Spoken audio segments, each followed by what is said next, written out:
I'll be buried in my grave before I become a slave, yeah. That is what I heard them say way back in the day. I'll be buried in my grave before I become a slave, yeah, yeah. But it seems like since that day, yeah, we have sorely changed.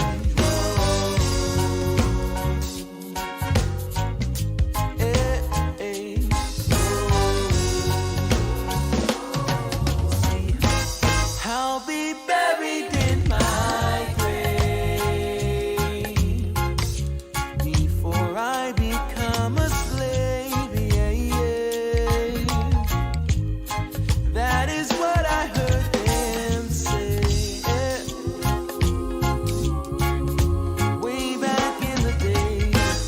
I'll be buried in my grave, yeah, before I become a slave, yeah, yeah, yeah. But it seems like since that day, yeah, we have sorely changed. Whoa. Hey, hey. Whoa, oh, oh, oh, oh, oh, Whoa, oh, oh, oh, oh, oh. And now, live from beautiful Myrtle Beach, South Carolina, you're watching My Fellow Americans with your host, Spike Cohen. Hey guys, welcome to My Fellow Americans. I am literally Spike Cohen. I am finally recording this. I spent a good solid, God is my witness, about an hour trying to live stream this. Facebook sucks. Here are the things that suck. Skype sucks. Facebook sucks. YouTube sucks. Logitech apparently sucks. OBS, the jury's out on how much of this might be OBS's fault, but I'm at the very least Logitech sucks. And I suck because I don't know what I'm doing wrong. But in the meantime, I'm blaming them, and I'm okay with that. Anyway, I would like to thank, as always, I'd like to thank Muddied Waters Media for giving me this opportunity to record this and not be live because Facebook sucks and I hate it. I would like to thank Kroger for the delicious water that I drink on this and every episode of My Fellow Americans. Oh, that's delicious. My intro and outro music is by the wonderful Joe Davi. You can find him, that's Jodavi. You can find him on Facebook. You can find him on the SoundCloud. You can find him on Bandcamp. Get on Bandcamp. I think Bandcamp is where you can actually buy it. Don't even look at him on SoundCloud because that's free. Go to Bandcamp and buy it. Spend money on Joe Davi. I'd like to always do, as I always do, a shout out to Tehran Turks' mom and him. I am really trying to figure this out, and hopefully by next time I will be able to figure out how to stream and not look like garbage at the same time. But we will figure that out. My guest tonight is a stand-up comedian, one of my favorites. He's very funny, and he also hosts a podcast called It's Not Music with Matthew Amos. Ladies and gentlemen, please join me in giving a warm welcome to William Eiland. William, thank you for joining us today. Hell yeah, thank you, man. I don't do most of this live shit or even recorded shit often where I'm on camera, but yeah, thank you. It's should be fun. You feel like one of the few channels that it's almost like, I don't know where your lines are as far as here, because I know your personal Facebook account tends to kind of push envelopes and things like that. So I'll try to find the line strategically and not just ruin the whole channel. my lines are like, don't, and I think we talked about this at one point, like, don't advocate for anyone to be murdered. It's pretty much like murdered, raped, robbed, like that any kind of advocacy for violence is pretty much my line. other than that, I think we're good. There was a joke that I saw that what's his name, Louis C.K. did about pedophilia, and that might be my line. It was pretty rough. It was a pretty rough joke, and I was like, wow, that wasn't funny at all. And I would say that's probably my line. No low key advocacy for pedophilia as well. So I don't think we're gonna go there. So I think line wise we're okay. But thank you again for joining my show. I'm very excited to have you on. I think you're hilarious. I also appreciate that you think I'm funny. I like that as well. So thank you so much. I look forward to the Wholesome Sabbath memes, I gotta say. Wholesome Sabbath memes? Yeah. Absolutely. Yeah. Absolutely. I mean, I like that you. I do got to say, I like that you mentioned the Louis C.K. thing because that was an interesting thing because I can understand how it can be seen as like low key support for pedophilia, right? But I try to remember every time it's a comedian, especially a famous comedian who got famous by being like the guy who always It's not even just that he wrote that line; he was just good at pushing a line with anyone. Right. So I think about it. I thought that was hilarious, and I was just like, I cannot believe they just let him do that on SNL. That was the thing. Was it was more like that was the only thing that made me laugh was like you said, like I can't believe this is actually happening. Like the actual joke itself was very cringy, but the fact that he was doing this in a live audience on like Rockefeller Center or whatever, I'm like, okay, beautiful, yeah. Well, see, that's the thing is I'm a huge fan of cringe humor. I try not to put too much of the cringe on Facebook because it's usually lost. Like the nuance is lost generally. Yeah. And if you're up there just saying stuff, they can see a wry grin on your face or they can hear how you're saying it. Right. It doesn't come across as a text message, basically. So I really if you did that joke as a Facebook post, you would be arrested. Like you would have the police come to your house, and be like, okay, we got to talk about this. Like this. It's like, but it was humor. It was dark humor. Yeah. Like, yeah. You guys don't get irony? Yeah. Yeah, exactly. This is ironic. I'm posting ironically, of course. Yeah, and it just gets over. So that's why I kind of liked it on television because it's an interesting place because you could still see it in this cut and dried little thing where it's like, oh, it's obvious he's just trying to get a rise out of people, and in the most like bourgeois place, if you want to call it that. It's just that's for where comedy, yeah, absolutely. You know what I mean? Like there's no roughness there, and he just came in like some dock worker and just scared everyone. That's kind of the stuff I like. I like coming into bars in a coat and acting better than them, and then when I'm in a nice club, I dress like crap. Right. So it's just I just try to bring a contrarian thing to it. And I think it's definitely narcissism, but it works. Make them as uncomfortable as possible, like unsettle them before you even tell your first joke. Well, it's more I want you to know where I'm coming from, and most of the time so here's why I think the joke didn't come across to you as tasteful in any sense is because you don't trust him. Right. You don't really trust Louis C.K. I trust him in a sense where I know he says some serious stuff, but that's not the place where he's going to say something serious. So that's why the joke, that's why the joke came across to me. And so I think that's one thing about it, because that's not even a political joke, which is what I kind of intended to talk to you about, but it rides a line where everyone has a guttural moral reaction to it. So not to mention that because I think that's a good background, honestly. Yeah, absolutely. But, yeah. So I will, if I'm ever invited to SNL, I know there's already I already have a higher line that I have to push the envelope even further than that one. Yeah, you're beckoned. It's a beck and call. Right. But do you know just speaking of political comedians? So I guess I wanted to ask, do you know who Dave Smith is? Yeah, in fact, there was a big thing. He just either joined or rejoined the Libertarian Party. Yeah, I know of Dave Smith. Yeah. Yeah, I think he's like talking about running for president next year nice. Or next go. Yeah, I was like, all right, that's interesting. Good. Him and like, Bill I think Smith Weld. I'm good with that.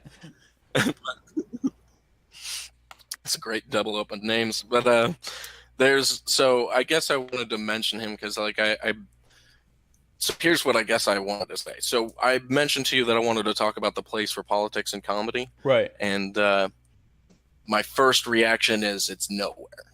There is no place for it. And I think it's just because there's so much bad political comedy. And even like Dave Smith, if you brand yourself as a libertarian comedian, Yeah. it shuts people down, even libertarians. Like, I'm not that interested in the libertarian side of it because I know he's just funny.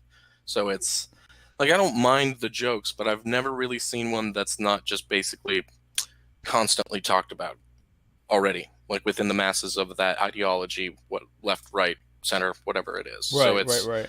yeah, my first reaction is no. And actually, I think it's my whole reaction is no, because the more and more I think about it, it's back in the day. It's like, really, we've already had the political comedians. It's just all no's. Now you can no put that on and also Facebook. no. Yeah. Yeah. So now, Yeah. when you're saying It's there's no place for it, do you mean like, for example, branding yourself as a libertarian comedian, or like, I mean, there's a plethora of on the left, obviously, of that you're a comedian, but your main purpose is to promote a political message, or are you just saying that like you don't even like know political jokes at all? I do these bits from a libertarian perspective, that sort of thing. Yeah. It's especially for comedy, which is just something like, because I'm learning how to laugh at my side at this point. So it's Right. I'm learning that it's just, well, the jokes should, because most people use jokes nowadays to like correct social ills, which is ridiculous. Right. but it's, Right. Yeah. like, yeah. it's so that's what I mean. And like, if you're going to go into politics, then either you're going to make a blatantly repugnant point that's obviously sarcastic, Right. or you're going to be preaching to everyone. Like Jake Johansson has this great thing about the border where he was saying, here's my solution, and it'll push us into alternative fuels because we're going to do a burning river of gas. Nice. And then if anyone tries to watch it cross the border, they get flamed up, and then we can just sell seats. We can sell lots so you can watch it happen. It's like, so it's obviously a repugnant point. It's just a goofy bit. Right. And he's not saying anything about it. You can still have your thoughts. Right, And I think right. like it some comedy is to change people's minds in a sense, but it's like the more mundane the point, the easier it's going to be, and vice versa. So it's there more work should go into it, and I see a political comedy that is just lazy.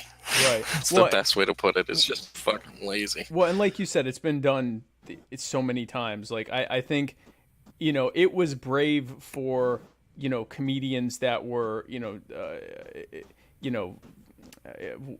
trying to remember the name of the comedian that he was a black comedian and Patrice. No. Oh gosh, I can see his face right now. He had a beard. It's a black guy. Hugh Hefner was the first one to let him in one of his clubs, and that was a big deal. And so, I mean, in that kind of a social situation where you have people that aren't even able to have access to certain places and things like that. And he died recently too. Oh man, that's gonna haunt me. But that's a kind of a different thing. Like him doing any comedy, him saying, take my wife. No, really, take her, please. Right. That him doing that just on stage at all is the political statement. Right. It's more of a subtle action.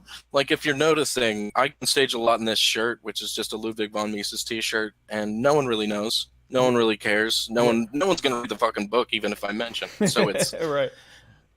What I mean. It's one of those things where it's like politics, especially if you're into it, it's a fringe thing, whether or not you know it. So it's bad for comedy.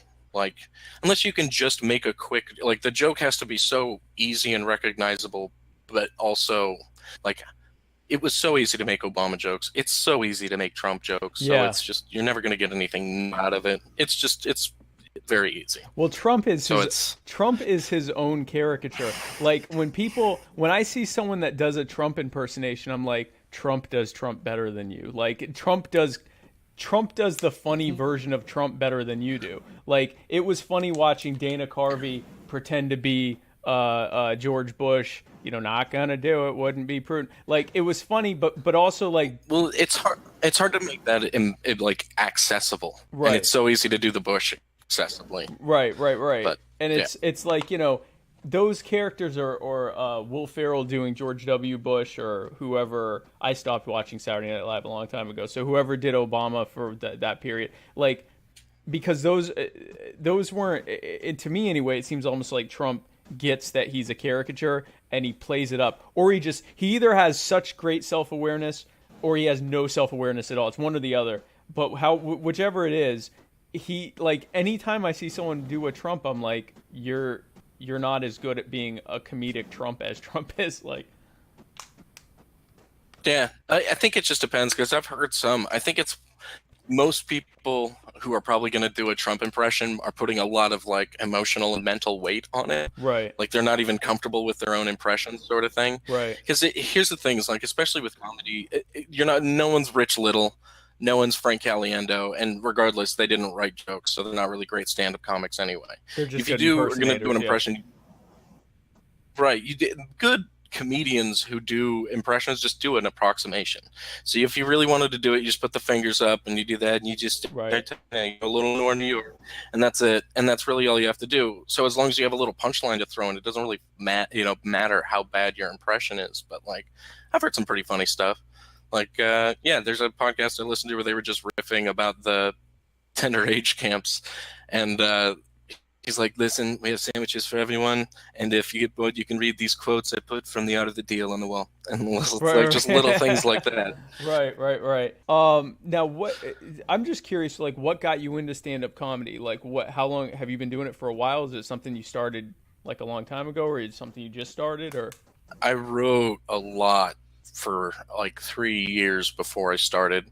And I started I'm pushing on 3 years right now. Okay. So January 19th, I'll be at 3 years, but I basically wrote a lot, and I spent the first 2 years just burning through the books that I had basically written. And then, it was just kind of one of those things where it was like, well, I was having some kind of identity crisis, whatever it was, and it just kind of popped into my head as a solution. And I'm just realizing now, like at almost 3 years, is that it's definitely not a good thing if you're a narcissist, because it's just going to take you on a roller coaster for sure. Like, success will hurt you. Awful. Right, because it kind of feeds your ego. Yeah. Yeah, I mean, really, I'm just never out. Like, I didn't. Most of the time, I need something to like compel me to do, And when I did comedy a couple of times, and I kind of just got addicted, and so it was just like, well, now I'm compelled to write. Like, what you can't see is I have these sticky whiteboards that I put all over my wall, so I can just write bits down and stuff like that. It just became a new addiction to supplant others. An addiction that doesn't harm your organs, your internal organ. Well, I'm a drinker, so it can harm your organs if you're not careful. Right. And I actually, my roommate, who's also a comic, just went sober because he was like, yeah, I'm getting like liver pain every day. And I'm like, yeah, you should stop drinking. You should stop drinking. Yeah.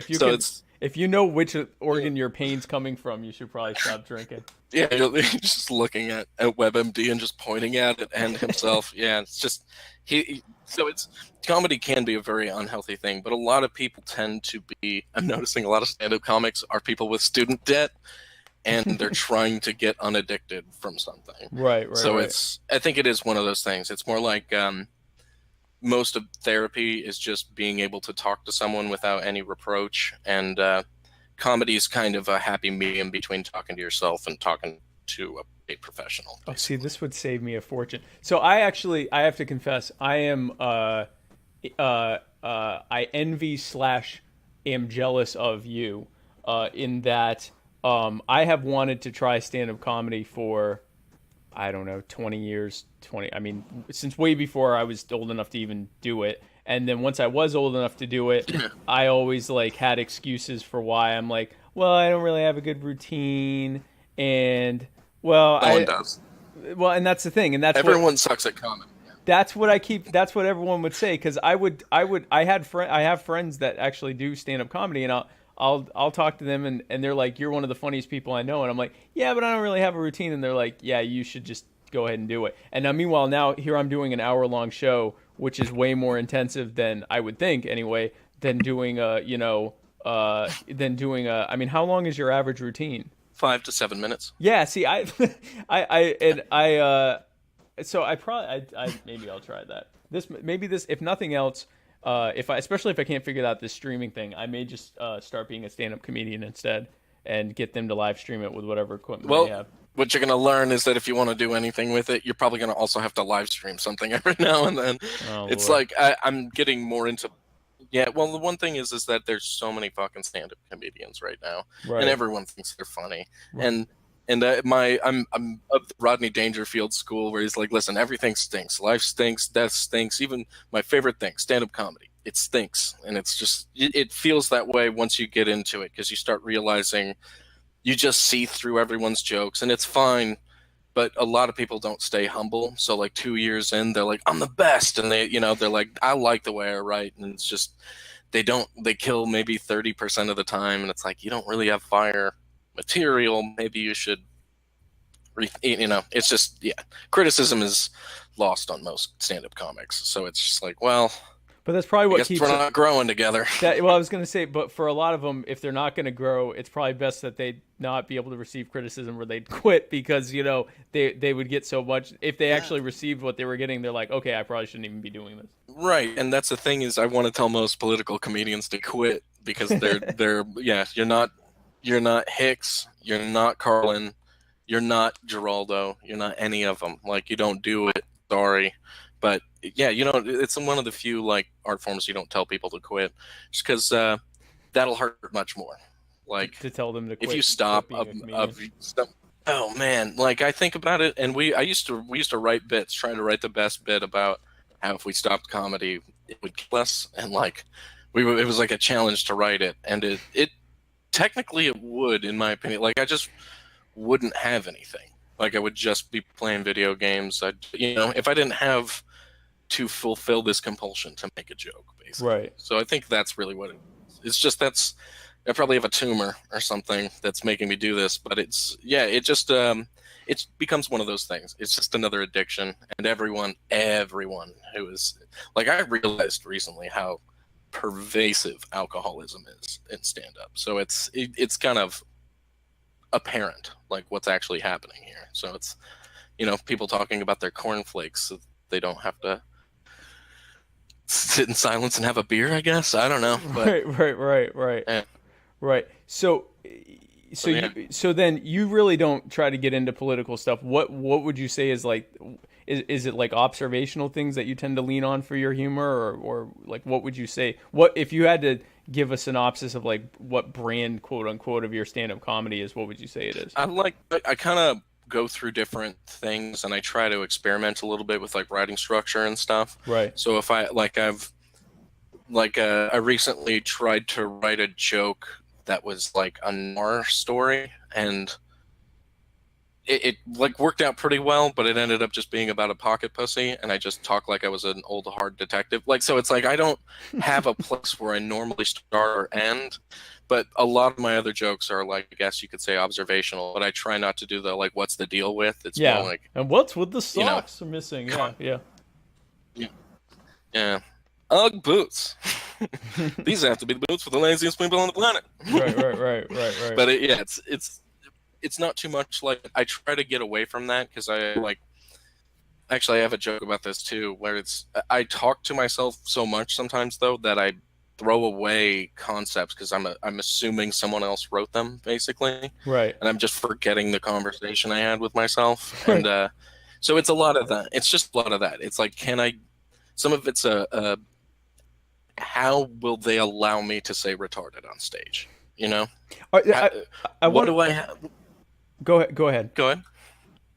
Well, it's just, I just want to know what trust I have to get with them within a joke before I drop that word on them. So that I was going to ask if it's just, I was going to ask you about that. How, like, just when you are doing comedy bits, when you're going into these clubs or wherever, are they saying to you ahead of time, like, don't talk about this, don't talk about that, don't say this? Like, do they give you these lines, or how does that work? It depends on the club. Actually, the club I grew up at just shut down, and they were the place where I could basically do anything.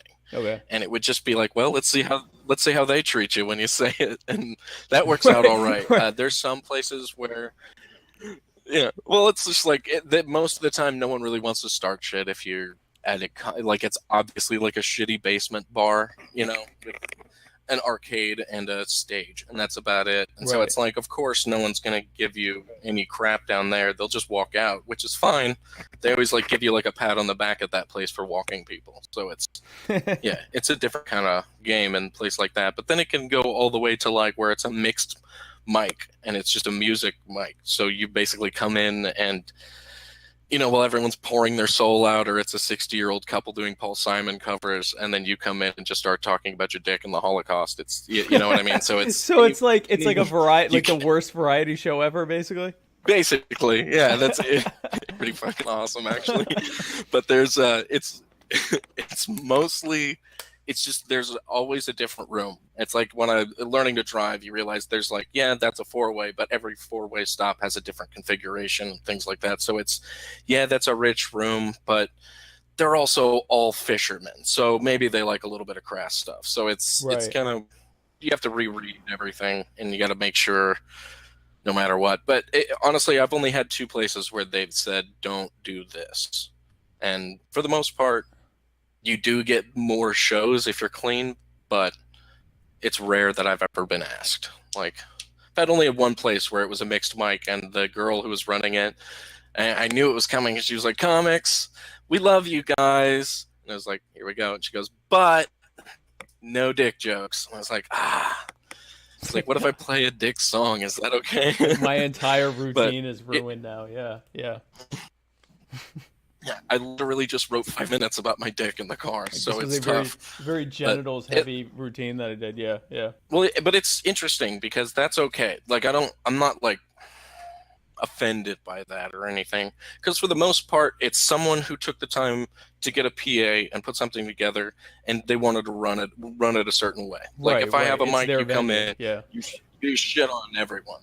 So it's like I want it to go rough. So if I were to run it, it would be much different. And, if I were to foster something, it would be much different. But you just, where you go and you play by the rules. And well, like, that's the one reason I want to start my own network and do my own shows, is because then who are they going to criticize? The owner? Me? Like, then we're good. That's a good point. Yeah, I wanted to ask you about this. I was watching one of these videos where they talk about how, especially in the clubs that are in and near college campuses, that it's reached a point where like more and more comedians don't want to play at them because they're given like this huge laundry list of things they can't talk about, or they have to submit their content ahead of time so that they can give trigger warnings to the audience. And then even after they've scrubbed their material, in the middle of doing their material, people will start these protests and walkouts and everything else, and it's like that entire, and I don't know if it would be our generation or maybe the college generation now, are so easily offended by things that they can't even. It's like stand-up comedy is like almost dead in those areas because of it.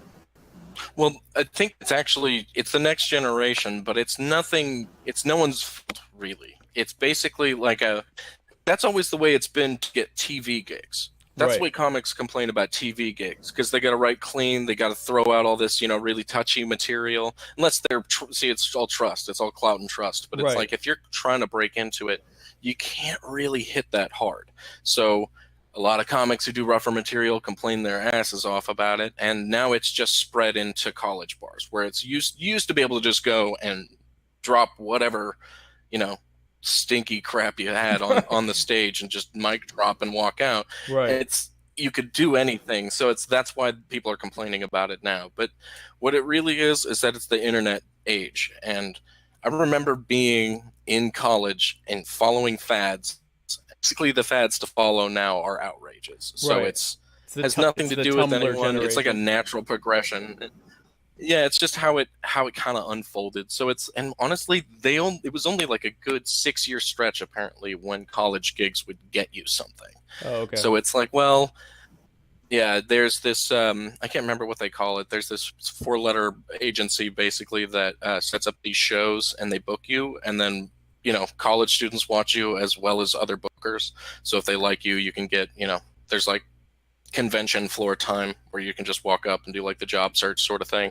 But it's rare that actually gets you anything anymore, because everyone wants comedy, but no one wants comedy. Right, So right. Well, they want comedy, but they don't want to be offended. And I'm like, well, what kind of comedy do you want then? Because honestly, then you really do want like what's with the peanuts on the airplane jokes, unless you've had a mishap on an airplane and that's a trigger warning or something. Like I'm not sure how you do comedy. well, to Go ahead. Mitch Hedberg is a really good example of that, or Stephen Wright, Emo Phillips. Like, there's really good examples of that, though. Like, my roommate actually is more of a clean comic and does more goofy, kind of Just being goofy. flowery concepts. Well, like, one of his shorter jokes is, I quit cold sandwiches by going cold turkey.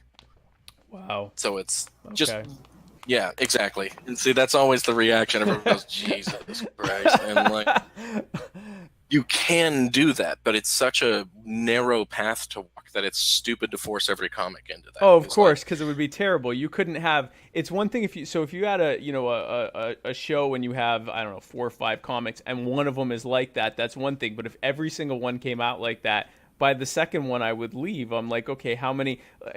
Stephen Wright's a perfect example where he's basically giving one-liners in a dead monotone voice for and it's funny, like he made it work. But if Stephen Wright were followed up by William Wright and he did the exact same thing, I would leave for the second one. Like that's okay for one person to be doing that, right? Like, yeah, yeah, it's okay. Well, it's not even just that it needs to be one person. So that's the thing, is there's no set anything. It's just, if you can't write the jokes, like it's very baseball like, because even though there's some kind of dynamic with, they don't necessarily need white guys because there's so many of us doing it. right. That's the only thing. They want women. They want minorities. They Right. they need to fill out shows with something different than me. And that's fine. I actually don't mind that. But for the most part, I kind of just do the work and don't complain and don't ever ask for shows or anything. And I'm getting shows, so I'm like, all right, cool. But it's basically, you hit, you play. If you hit, you play. It's like baseball. So Right. it doesn't matter if you're one type of comic. Is a show actually where we have 6 comics that basically tell pun jokes, and it's called Capital Punishment, and they have a new set every week. So it's just wow. like, there are people who churn that stuff out, and there's something about it, their brain is locked into it. There is no set limit for everyone. That's why there are so many comics and there are so many shows. Like, if you come to Sacramento, I think there's at least 2 shows a night just with the main core of comedians out here. So there's so much to do. So and there's so much going on. So it's like, well, don't limit yourself. The plurality of it is actually pretty good. Like, my whole thing is, the reason I don't like political comedy right now is because there's so many people who have one strain of comedy, one strain of politics, Right. and they want to decimate everything else instead of letting it be. Because I think their comedy is bullshit, but I want them to make their money and flourish and fine, because there is a market for it. Right. I would like them to leave me alone, and that's about it. Like, Yeah. laugh and let laugh, I think, is the way to put it. Yeah, and the thing is, like, again, with the political comedy, especially if they're like you said, this person is a progressive comedian, and that everything's going to go back to some kind of like joke about about their feeling about the progressive tax code or Medicare or whatever. Like it's like it's C-SPAN with punchlines, and it's again, like you said, there's probably an audience that really wants that, but I find it funny enough to just talk about politics and Yeah. let it be funny on its own, because it really is, to me anyway.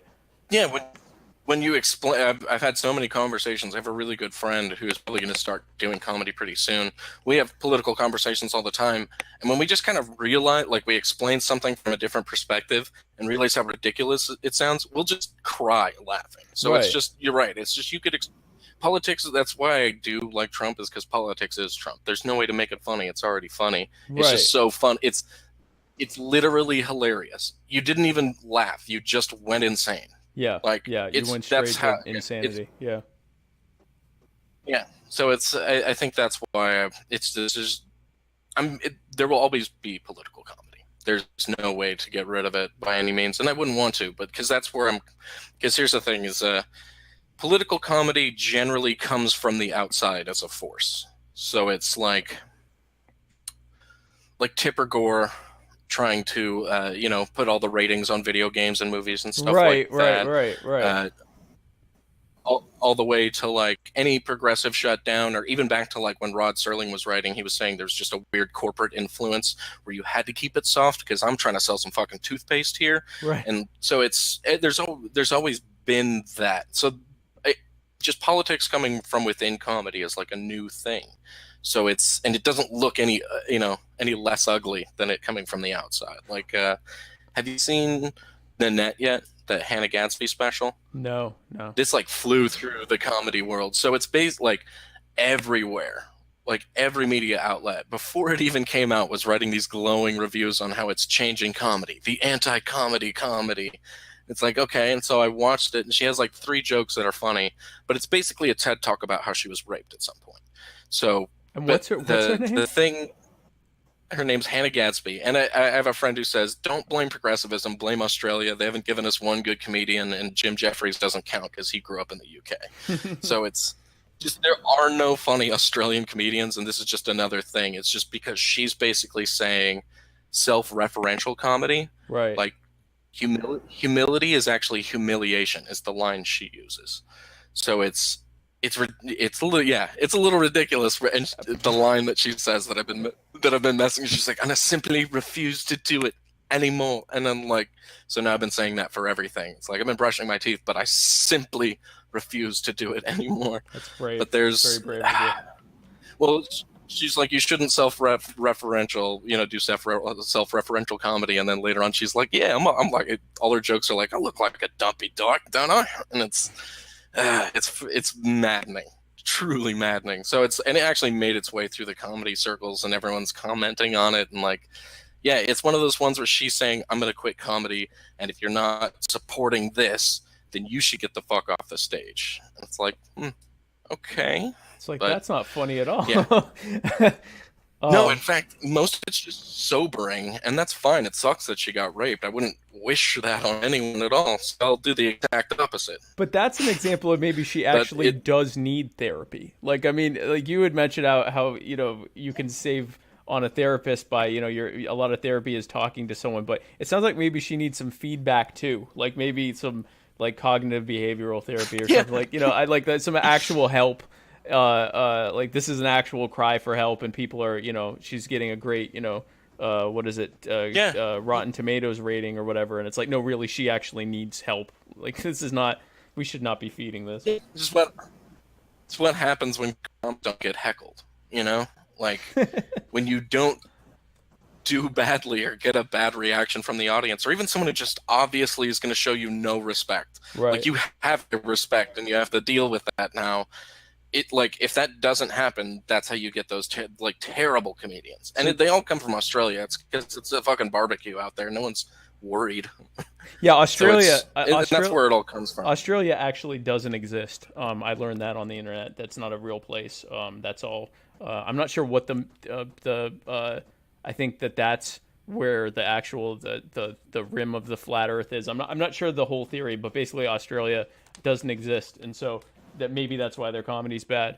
So basically, this is like, it sounds like participation trophy comedy, where it's like, if at no point was there any kind of resistance in the audience to your comedy, then it's going to suck because you think everything's funny, and people politely applaud when you're done.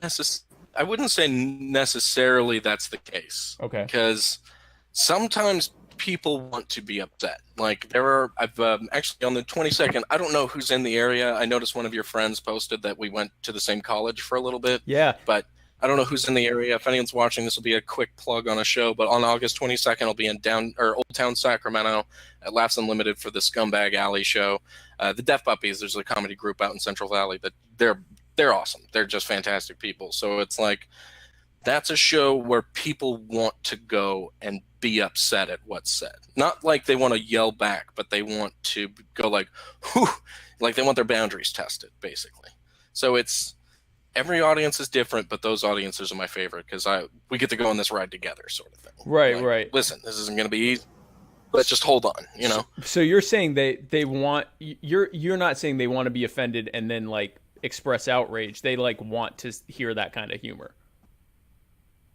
Yeah, my brother and I have a strain of that too, where we'll just laugh at, like, come up with the most offensive thing we can say in a subject, and then just stop. It's like throwing dirt clods at each other until you find a rock. You know, you stop at the rocks. That's Stop. Yeah, don't cause physical harm. Yeah.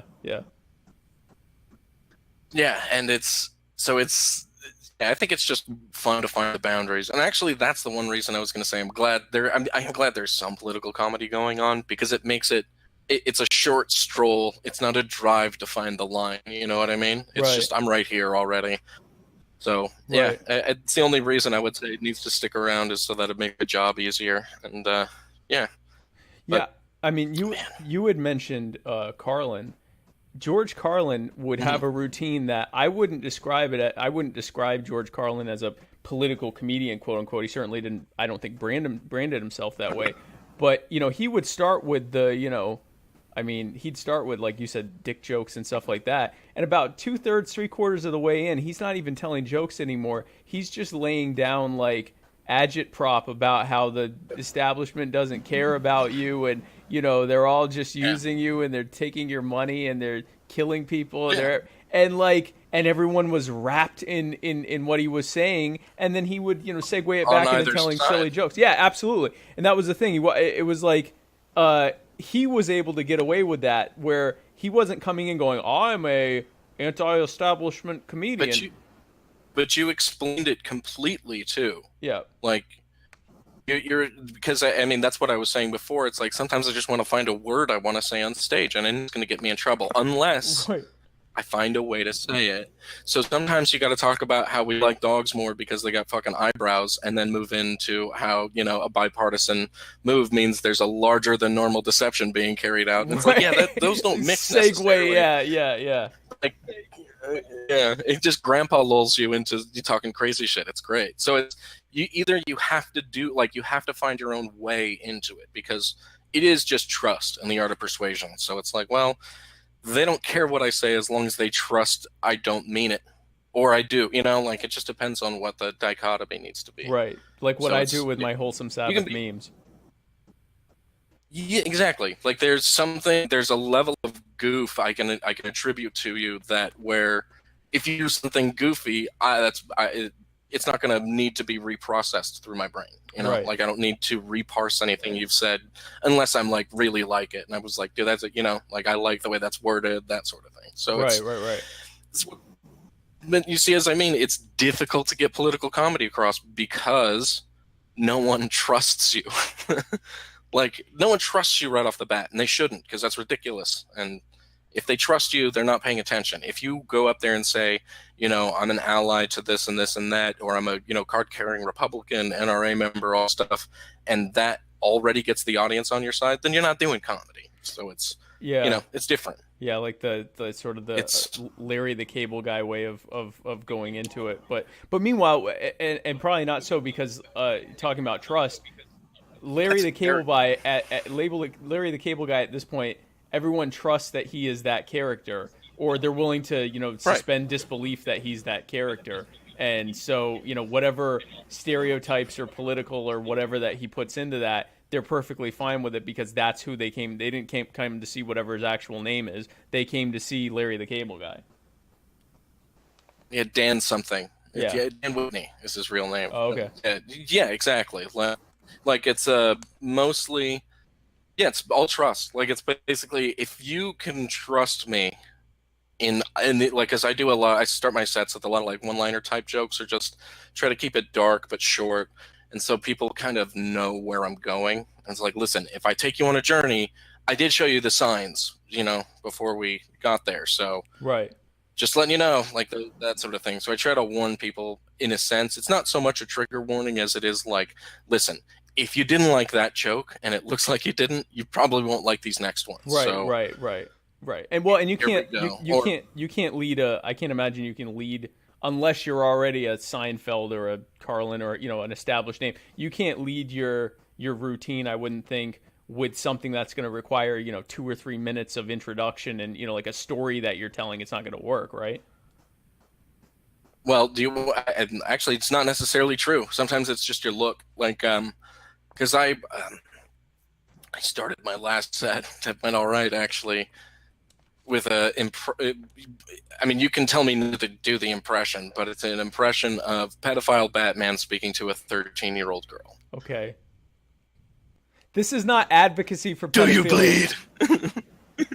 Yeah. Oh, God. Yeah. Okay. But it's basically him just yelling, yeah, do you bleed at her? And that set my set off perfectly. Because now, that's one joke. No one thought it was going to happen. It happened. Now we're past that, right? We're past like that. That happened. Right, so, right. Yeah, there's no advocacy in there at There's all. No That's just me making a terrible right. Well, and that was the thing. So, like, obviously you're not advocating there. I think a lot of people actually thought Louis C.K. was saying, like, let's make it okay to have sex with children or what. Like, it was like, yeah. And it was like, that's why he's a better comic, though, because I don't have the balls, the attitude, and the lines to make that happen. I can make a stupid Batman pun all day, but it's because here's the thing. We know that there's a difference between advocacy and not, so he's playing with the line of advocacy. Right. Like, that's literally all that joke is. So he's a comics comic, and everyone thought they loved Louis for Louis, but it's like, nah, comics love Louis because we kind of see what he's doing. It's stuff he's bragging at us that we can't do that.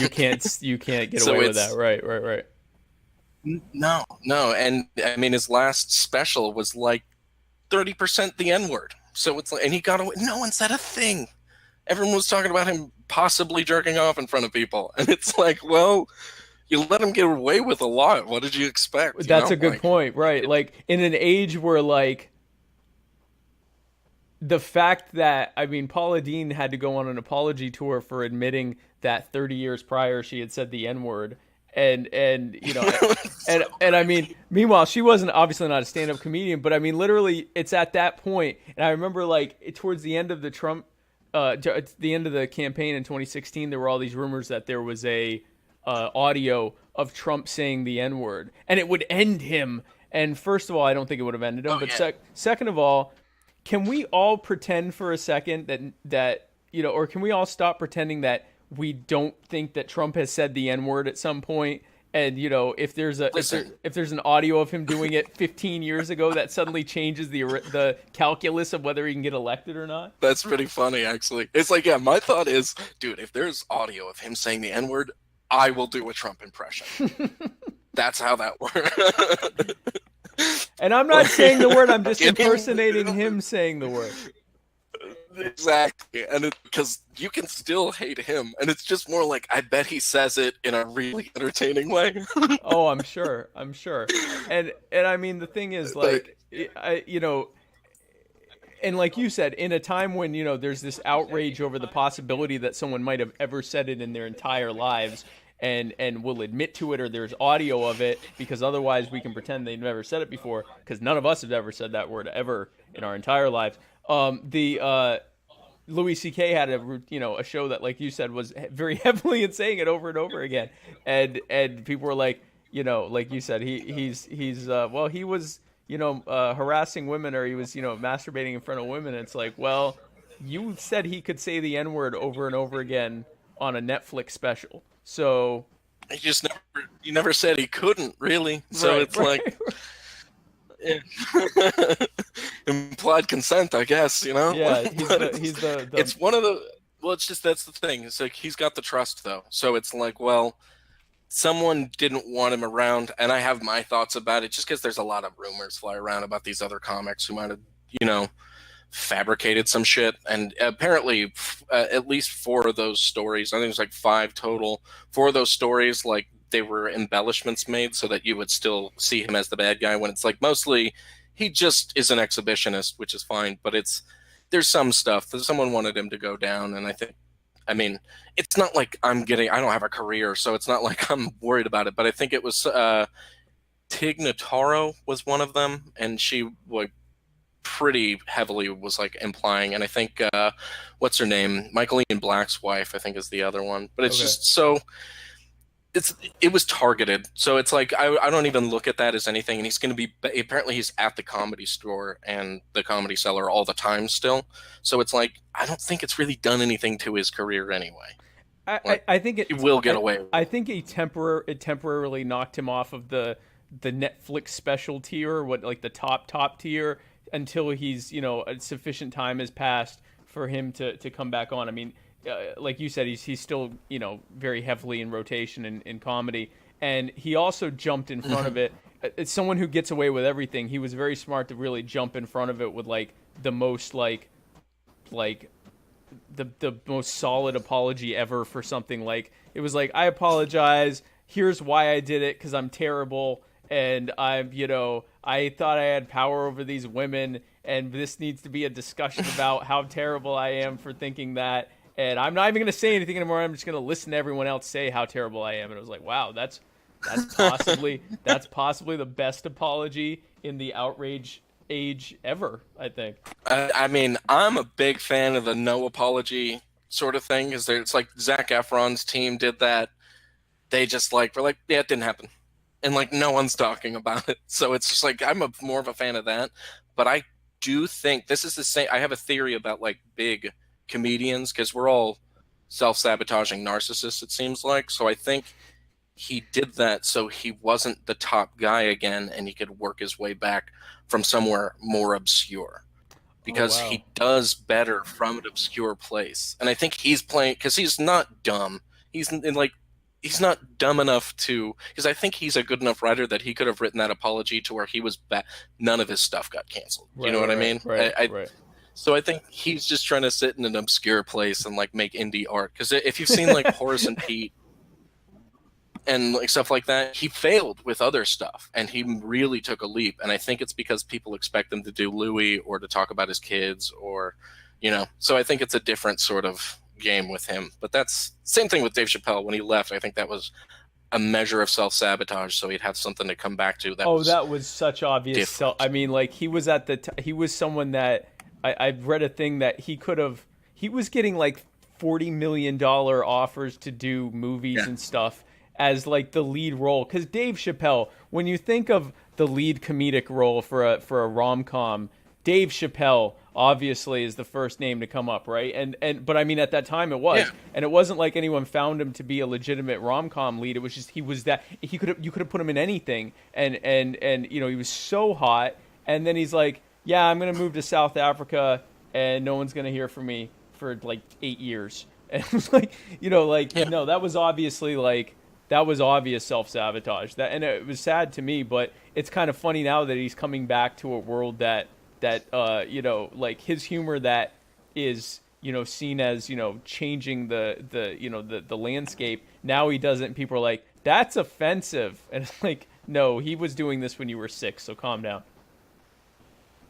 That's the thing, is he was getting hate mail for his show, and he had it on Comedy Central, so it's not like it's changed for him at all. Right. It's more just younger kids know, like, you don't have to write a letter and learn how to post, learn how to calculate postage or anything like that. You just get on your phone, your mom pays for, and send a Yelp review or something. It's so much easier to be the the short angled haircut Harridan and like go from there. So that's the thing, is I'm not like as worried about all of this as everyone else, because it's just like, it's just internet. Like I joined the internet to shit on people anonymously. So it's like, I get it.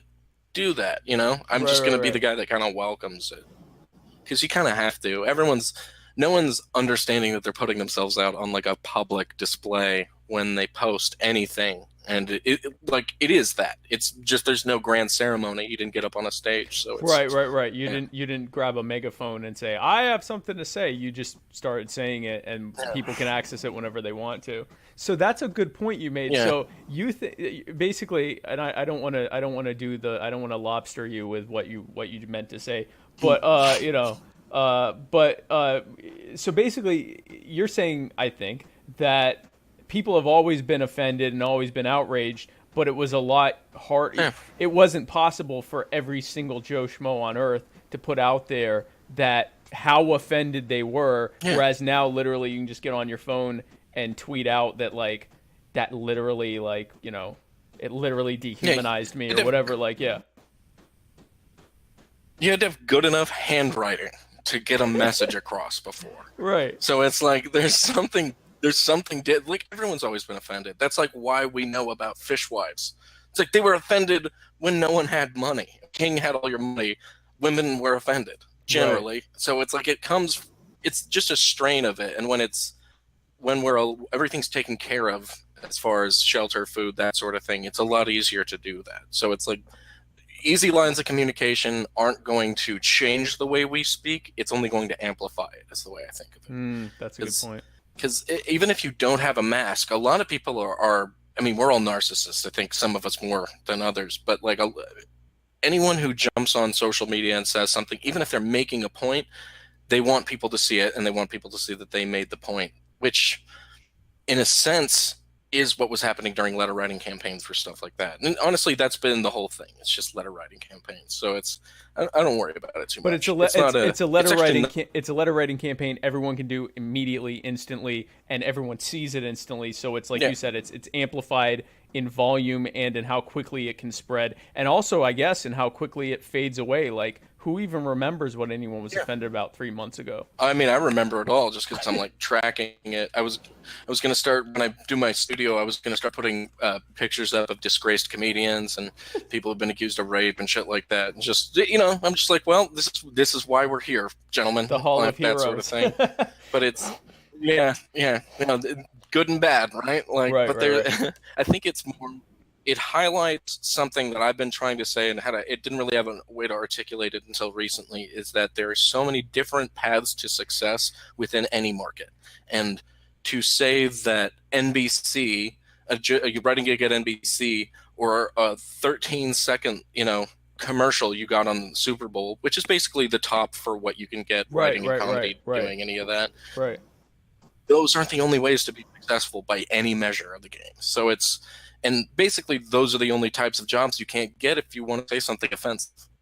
Well, yeah, I mean, if you look at a Kevin Hart or you know, I'll just use Kevin Hart as an example. His routine is, I'm not sure, I wouldn't say it was, you know, edgy, raunchy, but it certainly has an edge to it. But yet, what he does on the Tonight Show, or you know, or even on Saturday Night Live, or, you know, in one of his, you know, movies with The Rock or whatever, it's a completely different. It's just Kevin Hart being silly. It's not that kind of hard edge. And Eddie Murphy, who, like, I mean, his comedy routines were, I mean, even by today's standards, pretty rough. And in 1980s, it was like, holy crap. It's so funny because I used to have like soundboards for just clips from that, and I'd have to like explain to people that it was Eddie Murphy, and they're like, Jesus, like what? Yeah, what was he doing? It's like, well, he was apparently having sex with transsexual hookers, so probably just getting out his own self-hatred on stage in a red leather jacket with no shirt underneath. You know, like, it's obvious, but yeah, it's fucking great. And now he's like, kids know him as Donkey, and it's like, you know, like he's a beloved children's character who, like. Or Bob Saget. My God. I know Bob Saget from Full House. Like, I grew up, Bob Saget was, you know, a surrogate Gentile father that I never had. And when I heard what his routine, like, I saw him on The Aristocrats, and then I went on YouTube and started looking at Bob Saget routines, and I was like, oh my God, I had no idea that Bob Saget is worse than Gilbert Gottfried. Like, I didn't know. I had no idea. And it's crazy. And he still Bob Saget did it. Well, Bob Saget did it because he didn't want to be seen as America's dad anymore, and he was just like, I can do dirty, because everyone who would go to his shows would get shocked at his comedy, and he was just so he went even harder. Yeah, I mean, it's like, he's like, I used to be American. Yeah, well, it's man, it's just one of those things where it's like, yeah, he got stuck in a thing, but how do I want to put this? So. I guess back to the other. Well, he still makes money is the nice thing. But what I was going to mention is that just so any of us listening out there who are thinking about making money doing this, there is one of my favorite podcasts.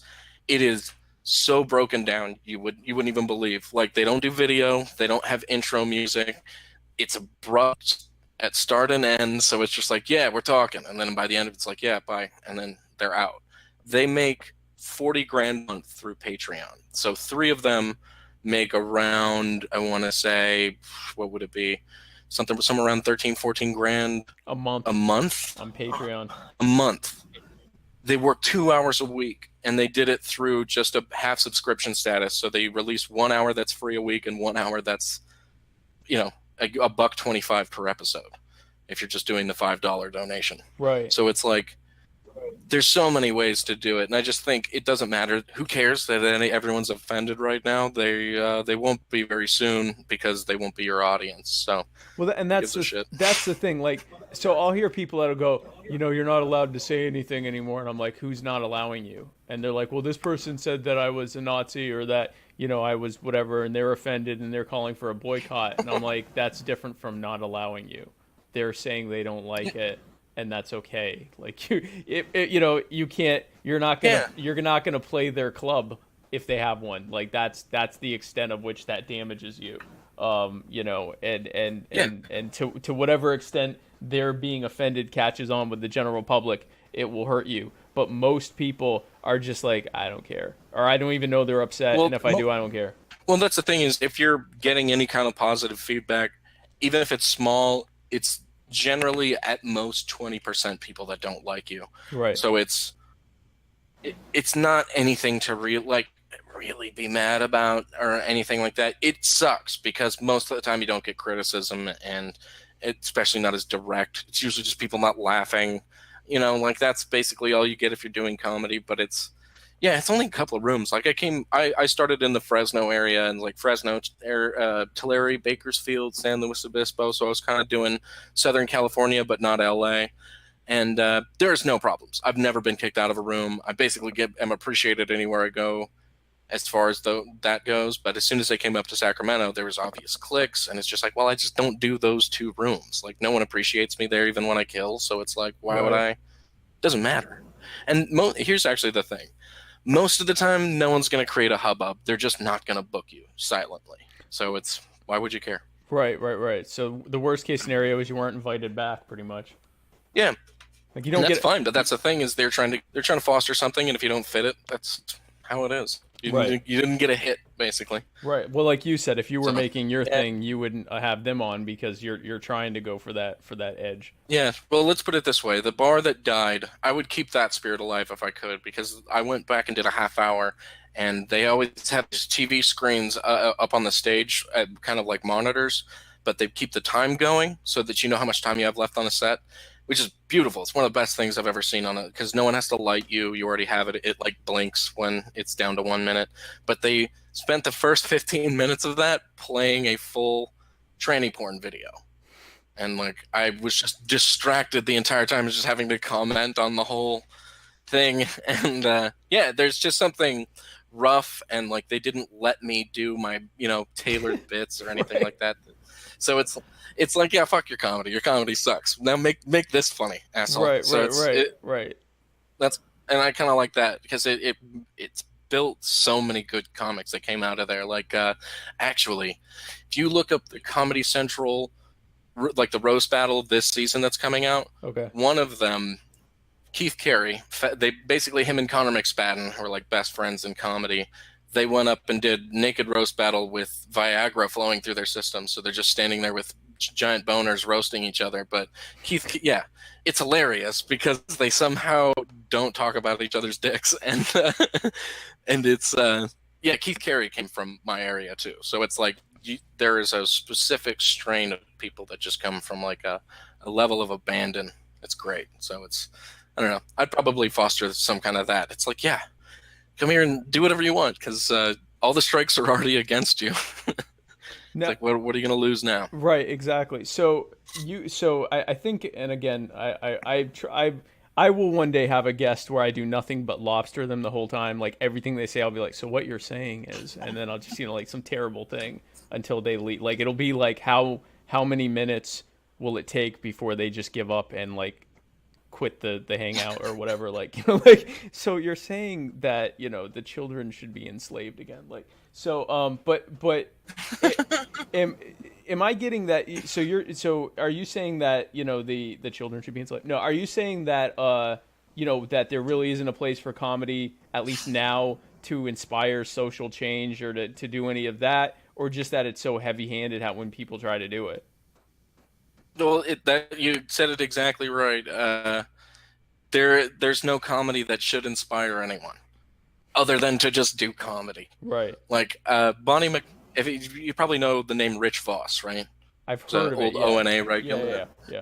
So his wife Bonnie McFarland is probably my favorite female comedian, and she has a tweet that I'm going to put on a throw pillow that says, "If you ever find out my work encouraged or empowered anyone, I'm gonna quit." Like, that's it. So it's just like I'm with her on that, mostly because it doesn't.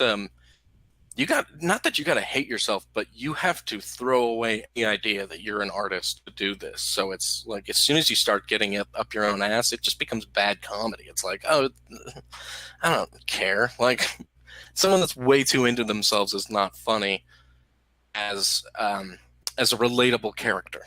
It's always like, I want to laugh at that guy for not being connected to anything that's happening right now. So it's like an escape. Like I want to laugh. I don't want to be dragged into what's happening in the world or whatever. Well, not just that. It's low hanging fruit for the most part. Like, Carlin did it well. Like, there were people saying the shit he was saying. They just didn't have a way to package it that was palatable for anyone. Right. Because those lines are low hanging. Yeah, there's lines that are low hanging fruit, really. So it's like, unless you're going to do something new, it's going to sound like the dude around the bonfire who's the only one on acid who's like, yeah, nothing's real, man. And it's like, yeah, you're a hack. Just you're a hack philosopher. You're a hack comic. It's like, do something new, man. Like, it's funny that you called me a philosopher too. I have to say that's probably the most insulted I've ever been in my life. Yeah, I was gonna put it in quotes, and then I thought that might actually be more insulting, so I just left it. I'm gonna leave it that way. It's actually less insulting because it's more true. It's like, now I have to explain to people that I'm not a philosopher. I was going to put self-described philosopher so that people would think that was like how, how you said, please identify me as a stand-up comedian and philosopher. But no, I just think of... Go ahead. Oh, no. I was going to say my definition of a philosopher is someone with massive amounts of student debt and nothing to show for it. So nice. I probably am a philosopher. Nice. Well, there you go. Yeah. But see, so that's so in a roundabout way, I nailed it. No, when I think of like, comedians that inspired or at least started a conversation with social change, I think of, here it comes, Lenny Bruce. I think of Lenny Bruce, and he had his routine. He had his routine where he would, and again, this was a time when the idea of interracial relationships were completely foreign, and he was like, okay, you can choose. Imagine, if you will, that you can choose one of two wives. One of them is I don't remember who it was now. I think Lena Horne or something like that, and the other one was some horrible white woman that no one would find attractive. And he's like, now all of a sudden race doesn't matter as much. People were laughing and whatever. And then he got real heavy into like the Catholic Church and how it was like the Holiday Inn that wherever you would go, Holiday Inns are kind of they flavor them for that area. So if you're in Florida, they have pine trees, and if they're or palm trees, and if they're in if they're in I don't know, whatever, if they're in Michigan, they have Michigan State stuff up or whatever, and like that's how the Catholic Church is everywhere. Yeah, exactly. And that they have like the Catholic Church does the same thing in their different areas, and then I guess it got a little bit darker with it, but is it just that you have to really be good to do that, and or is it that we've solved these kind of issues, so now it sounds like the things that you would try to be frustrated about aren't really like anything even worth being upset about? Well, we've solved the moral question on most of them, and that's the thing, is like those moral questions, they're easy, they are, but they weren't really being examined at all. And I'm of the particular school that thinks Lenny Bruce is a terrible comedian, but it's only because his stuff didn't endure. Like, it's not funny now necessarily. Right. And in fact, he really only got arrested for using the term cocksucker. And there's wasn't for being there's brave. something about it where Yeah, there's something about it when it's a political statement. It's just the fact that you're doing it, not what you're saying or who's going to be mad at you for saying it. Right. It's just the fact that you're doing it. And if it doesn't, I mean, that's why I've been really fucking disappointed in conservatives recently, but it's just like, it doesn't, unless someone yells at you for it, it's not a revolution. It's not a slight to the powers that be at all. Even if it's, because the masses can control everything, and if they're the ones in power, then you got to upset them too. So it's right. Yeah, it's just one of those things where it's like, well, no one's really upsetting the people that need to be upset. So it's, and even if you're going to do it, trust me, it doesn't sound great, because like I've written a lot of bits where it just comes out like slam poetry, and I'm just like, this is terrible. This isn't even funny. Like, start wearing a black turtleneck and acting like I'm serious all the time. That's the one thing. I think it's just, the best way to put it is that political comics take themselves way too fucking seriously. Really, they think really they're smarter seriously. than everyone. Well, you end up like Bill Maher. And I mean, you end up like a Bill Maher who actually has a show where he is serious about politics. Yeah, exactly. Yeah, and you end up, I guess Bill Maher is ultimately what they all want to be, I guess. Where he has a show and it's not funny. It's just a talk show where he occasionally cracks jokes. The funniest thing that happened on that show was him using the N-word recently, and I'm just like, that's the most daring you've been in 10 years. Right. So, it's like, it upset the right people too. So it's like, because there were tons of people who were on his side on the left, and it was just, there was some media strain that didn't let him do it, and that's fine. But that's what's going to happen when you have a fucking corporate job. But there's, I think it's going to be really hard to be a political comedian. Like, I think actually the only political comedian I like who stopped being political is Doug Stanhope. And because he's even libertarian. Yeah, he was very heavy on, yeah. Well, but he wrote he did it though. It's like, I have a friend who's just a metalhead all the way through, and he shows me certain albums where it's like, this is the end of metal. We've literally written everything that's in metal. Now anything else is superfluous and it's something else. So it's like, no really good libertarian that's past the one where it's like, if you give a man a fish, he eats for a day, and if you teach a man to fish, he's got to get a fishing license. And that whole bit that he does that is like the most perfect libertarian bit, because it explains everything. It explains the gripe, it explains the solution. There's no reason to write anymore on it. And it's like, that's the thing. It's like, most of these things are solved already in argument, but we don't have a way to actually solve them yet. So it's like, now we're just pounding a dead horse and making everyone you're just talking about it over and over again. Well, like, he has this whole thing on nationalism. He was actually really good at making that into good punchlines, but like you said, it's been said now. So now what? I'm going to go up and say, yeah, I think so too. Like, hey, has anyone heard of that taxation is theft meme? Like, Yeah. Well, that's my favorite part of Dave Smith, is that he'll just like slightly sneak it into other things in a funny way. Where like Lewis, one of their last ones, he was like, "I don't need any of your libertarian crap tonight," and Dave Smith just goes, "Taxation is theft," and it just shuts up. And that's like, it exactly. It's a good way to sneak it in there, but it's more making fun of himself. So it's what I mean. There's got to be a line written there, but man. Yeah, I think that Stanhope is easily the best. But speaking of him, I saw him in Reno last year. And he said the most important thing that probably illustrates why political comedy generally sucks is that you're not making fun of anything. Right. You know what I mean? You're not, like, if you're going to be the angry comic, then people got to be laughing at you, not at the concept. If you're going to be the guy, he basically put it as, I used to get in trouble for making fun. And I didn't understand that because there was no fun. And then I made some. And now I'm in trouble for some reason, and that's the whole spirit. That's the whole spirit of it anyway. So it's like, it's always going to be lost if you're not just trying to make fun out of something. Right.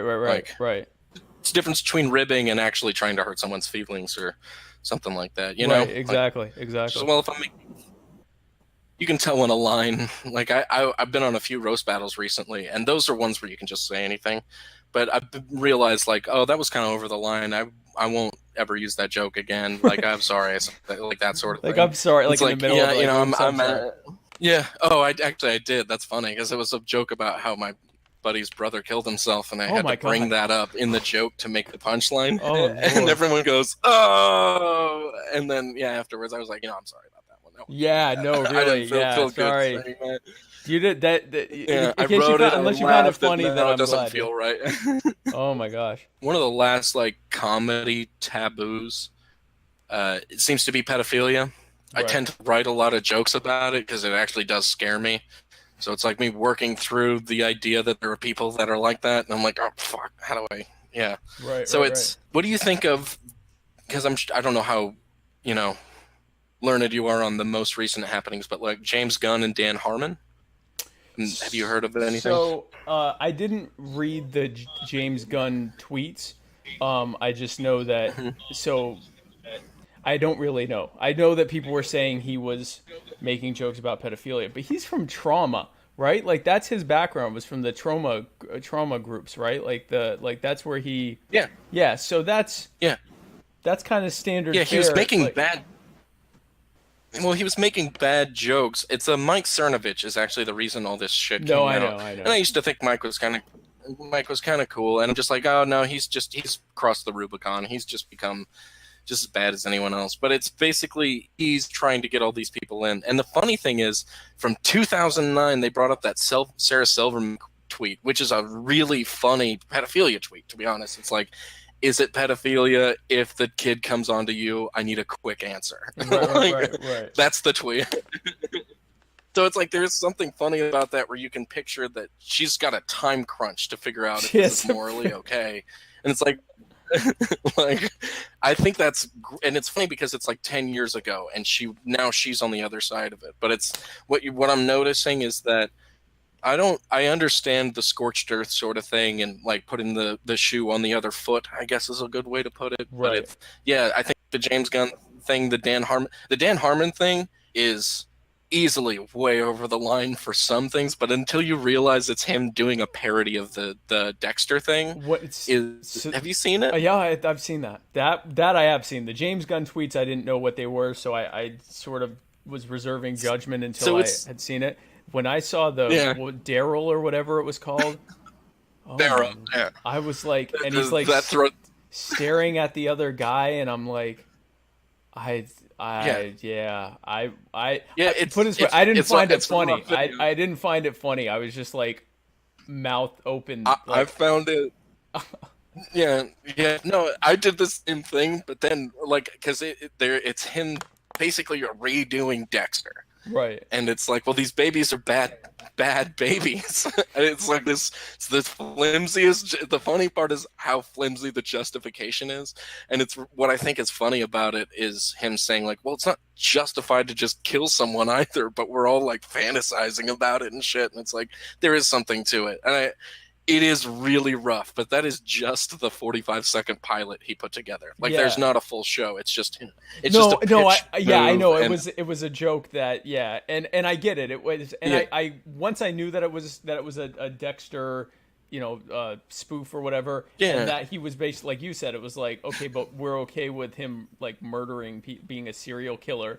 That's not a line, but these like, raping the bad babies. I don't know. Like I said, I saw it and I'm like, I was just that's what I kind of. I had no. I just was. Honestly, my saying like.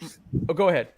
I was going to say, as soon as I heard saying, thank you for leaving your window open, I did start laughing. I was like, he's not doing this, is he? It's like, thank you for being such a good patient and a good father. And I'm like, oh, he's not. Oh, he is doing it. And it's just the most awkward thing on the planet. It's obviously a fake baby. And it's It's just laying on top of it. Yeah, I think it's more like because he even says because I watched the original, like I knew about this a long time ago, but when he released it originally, he was like, I've been questioning releasing. I did it as kind of like a pitch to Showtime just to see what I could do with them and what they would let me do. And it's just like, he's testing the boundaries there for sure. He's like, I questioned releasing it to the public, but here you go. And I'm like, all right. I mean, I'd be more creeped out if he never released it to the public. Let's put it that way. If we didn't know that he had done that. Yeah, I guess so. Honestly, so my actual like thought that I had, because most of it was like a thoughtless, just like staring, like I can't believe I'm looking at this. But the actual like what I could consider a cogent thought that I had from it was, we're never going to see another episode of Rick and Morty again. And that was That was my thing. I was like, because I really like Rick and Morty, and I'm like, oh no. And which was a very selfish reaction. Was like, we'll never like the 3 seasons that we were get the 60 additional episodes or whatever we were getting. That'll never happen. And then I guess Adult Swim is standing by him or whatever. Yeah, they're standing by him. So I don't know what. I put it this way: if he can do that, Adult Swim's that kind of network, though. But yeah, right.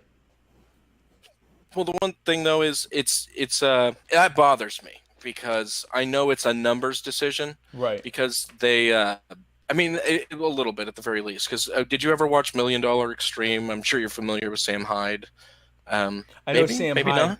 I know Sam Hyde. I don't know $1 Million Extreme. So that's his comedy group. It's with Charles Carroll and Nick Rochefort, and they had a show on Adult Swim for one season. It's 6 episodes. It's called World Peace. And I have like the uncut versions of it they kicked them off because they were Trump supporters, basically. Like Tim Heidecker and Brett Gelman got them kicked off the network, and because they got one season, and it took a week after everything had aired, or no, the second had aired, where Adult Swim ordered 4 more seasons from them because they were like, people love it, this is great, but it didn't get the numbers that Rick and Morty gets, right? Because it's not accessible to most people. So it's like, well, I'm glad they stuck by Dan Harmon, but there's like Sam Hyde's the most ironic individual I've ever encountered in my life. So it's like you gotta at least let him have that kind of room, otherwise you're gonna get a shitty show. And yeah, so what I remember hearing something about that, but I just and here's where I heard it from was from the same people that are now want to boycott Rick and Morty. It was the kind of the right the conservasphere of social media that I heard of, that someone had been kicked off of Adult Swim. The Gavin McInnes's. Yeah, exactly. The Gavin McInnes's. That someone had been kicked off of Adult Swim for being a Trump supporter. Was it that? Like, what was it? Literally just that he voted for Trump? That was the extent of what he did wrong. Well, yes, but no. Okay. Because there's a video of him doing an interview with Joe Bernstein, who is a blogger who used to write for the New York Times and stuff like this. He's basically been downgraded because he's a shitty journalist. Okay. And Joe Bernstein was trying to do a hit piece on him. And this Skype conversation that they had that Bernstein didn't know was being recorded, Sam is just shitting on him constantly. He's like, "You're never going to work at the New York Times again. You're a fucking nothing." And like shit like that. And it's just shitting on him hardcore. It's really uncomfortable, actually, because it's like, he's okay with just doing this, I guess. Okay, cool. He's going this hard. But after that, hit piece after hit piece after hit piece just started rolling out from like different publications and stuff. And then Tim Heidecker did a thing. Brett Gelman did a thing. And like, yeah, it's just, it sucks. Apparently Eric Andre was the only one that was like, they're fine. Like, who cares? Like, they make a funny show. So it's, yeah, it was one of those things. Once again, it's always, if you ever get harangued by the public, it was targeted, and it's generally pretty specific. It's just someone doing a lot of wave making on the internet, and that's all it takes. So right. Yeah, it's the new letter writing campaign. Yeah, but here's the thing: is Dan Harmon's left wing, so you could probably say that it's just that they were right wing. Like he's pissed off a lot of people, but Cernovich isn't going to take him down with this video. Do you know what I mean? Like, right. Cernovich isn't as good at doing their game as they are at it because he doesn't have the publications for it. It's like, yeah, Breitbart, but most of those people weren't watching Adult Swim as it was. And that's the thing. He's not affecting their bottom line like someone like a left wing version of him that's telling, basically most of the Adult Swim audience that, this person is this, and they're going to have more of make more of a wave in ratings than Cernovich can. Well, yeah, exactly. And the one thing is he's already got a name that not a lot of people in the mainstream trust anyway. And that's, I think, what I'm annoyed by it with the right is that they were cool with the underground thing for like maybe a year and a half, and now they're just trying to do the same tactics as anyone else. So it's like they've forgotten that there's like a cool indie thing happening without them. And they're, turning back to the old ways again, which is just, I want to just see good fights as far as this goes. Like, I like the Rules for Radicals book because it's like, I want to see if you guys can figure this out. How do how do we evolve more? Right, how do we evolve more nasty tricks? That's what I want to see. But like, it's more interesting that way. But it's, what I'm looking at is like, there's no reason if you're. I would put it this way: if you're left wing, yeah, join the mainstream. But if you're going to say something that will upset them, don't do that. Make it yourself. And basically, 98% of the field should just do this shit themselves and don't rely on NBC or a writing job or anything like that. Because if you do anything, really, because it's basically commercial work. So if you do commercial work and you have a shitty online presence, they're going to be like, well, we can't air this commercial that you acted in. Right. So, yeah. Did you watch the video of Roseanne? Her son was filming her, like, explaining herself, and she's, like, got a cigarette, and she's in a gold dress the whole time. I did not. And everything. Is that where she said, I thought she was white or something like that? I thought the bitch was white. God damn it. Fuck. I thought she was fucking white. And, like, screaming, and it's like, it's such an honest, you're like, dude, it's her saying, like, enough with all of this isn't it, like, it I believe her totally, but it's, yeah, that's what I mean. It's one of those things where she wasn't even seeing it coming, where, like, she didn't even know they were just gonna sweep the rug out from under her. So it's Valerie Jarrett, of all things, like, I mean, she went after a mid-level Obama administration official, like, and the knives came out. She's like hanging out with Charlie Daniels on Twitter, and it's just like conservative, like conspiracy theory style stuff. She was talking about Valerie Jarrett basically authoring the Iran deal, and then thought she was white. Thought she was white. It actually makes sense. And said, what was it? The Muslim Brotherhood and Planet of the Apes or whatever. But, like, the funniest thing there to me. Well, I mean, the chick she's referring to in Planet of the Apes, there is a similarity. It's not. It's the younger girl. It's in the first one, and it's the assistant to Dr. Zaius, I believe. Mm-hmm. And yeah, there is a similarity. So it's like, well, she was on point. She may have been on Ambien, but she wasn't off on the comparison. That actress was white, by the way. So there's just, everyone. Yes. So she thought she was comparing a white person to a white actress, you see. A white person. Yeah, the funniest thing to me with all of that was that in doing so, what is it, ABC or whatever network, they immediately canceled their most popular TV show to massive outrage from the people that watched it. So, like, in trying to show, like, we're not going to offend people, they instead offended way more people and canceled, like, literally I believe it was it was definitely their most successful in that time slot or that, whatever, but it was, I think, the most successful show they have, or most successful sitcom they have, or whatever. It was like, it was, they were talking about the comeback of, I think it was ABC, or CBS, whichever network it was, and they cancel it and, like, just lost all and haven't been able to replace it. And there was even talk of them trying to rebrand it as being, without her. Yeah, without her, Meet the Connors or whatever, like, without, pretend Roseanne wasn't there because she said someone was a monkey or whatever. Like, we didn't need a new we didn't really need a new Roseanne is the one contention I have, where it's like, yes, it was the most popular thing they have now, but if you compare it to one of even their lowest episodes in its original run, it's embarrassing. Oh, of course, yeah. So it's like they're just a dying network, and the only thing that's made them successful in these last 10 years has been kowtowing to anyone who yells loud. So it's like that's just been their play for this whole time. Right.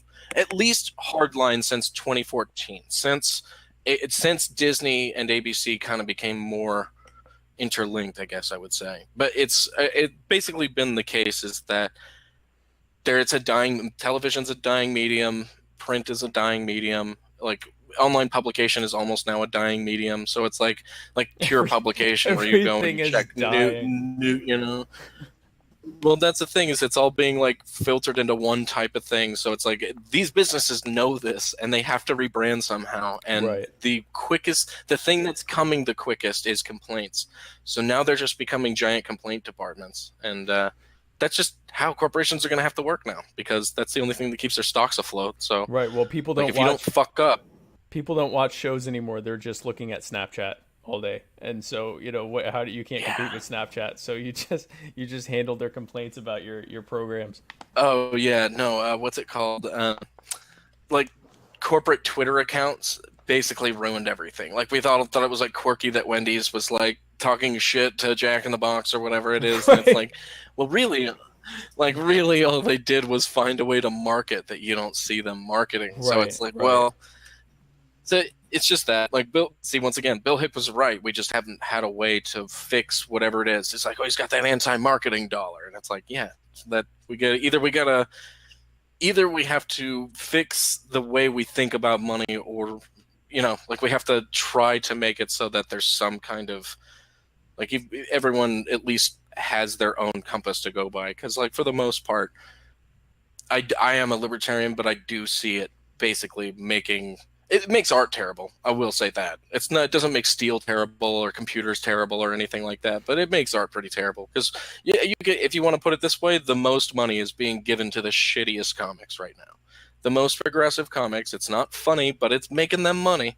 Right. That's for sure. So Right. it's not a good measure of what's good. It's what's, you know, it's What's more like what's good for the moment. Yeah, what's Right. popular. Right. So it's, I would say that it's just more, it's marketing. So it's like I'm trying to do this without marketing just to see if that does anything. And all it's really, I mean, it gets me shows, but it's not. What's working? Yeah, no one likes me. Yeah, no one really likes me, but it's not what I'm going for. So that works out. But it's a lot easier to just shut down the relationship very quickly. But it's and then I can blame it on them. But the one thing I really wanted, it's really just that's the way it's going to work out. And I think if you're going to do anything funny, especially if you want to try stand-up comedy, go in knowing the strikes are already against you and just try to have some fun. Like stand-up says it this way, is that there's been putting social commentary in my bits for years and it never changed a fucking thing. So I'm going to tell fist fuck jokes and enjoy myself. So that's a good way to live if you're going to do this, I guess is a good way to put it. If you're going to get addicted to doing this and broadcasting and, you know, doing comedy, it's just you got to find a way to just enjoy yourself, because otherwise it'll just be a uphill walk and it won't be fun. And if it's not fun, don't do it. Yeah, no, I was not like going into this, because that was the thing that kept me from even doing podcasting or whatever. Is I'm like, I don't want to become like heavy-handed social commentary Spike. Like, it's one thing to work in my beliefs, which are about as fringe as it gets to begin with. But it's one thing to work it in and to be topical about it. It's another thing to just like stare at. That's why I have guests every episode, because I don't want this thing.